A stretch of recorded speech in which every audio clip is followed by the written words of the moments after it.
बिस्मिल्लाहिर्रहमानिर्रहीम। अल्लाहुम्मा सल्ली अला सय्यिदिना मुहम्मद व अला आलि सय्यिदिना मुहम्मद व बारिक वसल्लम। English language course for Quran teachers, lesson number 10, Zabr Zer and Pesh.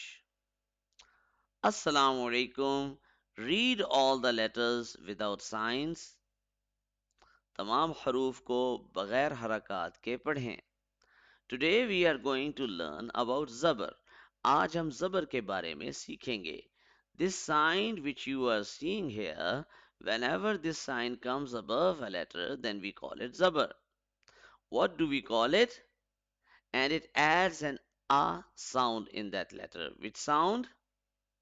ये जो निशान आप देख रहे हैं, जब भी हम किसी हर्फ के ऊपर जब भी किसी हर्फ के ऊपर आता है तो हम इसे ज़बर कहते हैं। क्या कहते हैं? और ये जबर किसी भी हर्फ में आ की साउंड लाता है। कौन सी साउंड? फॉर एग्जाम्पल, जीम जबर जा, सो जीम एंड आ becomes जा। Are you getting my point? मसलन जीम जबर जा, तो जीम और आ मिलकर बन गया जा। क्या मेरी बात समझ आ रही है?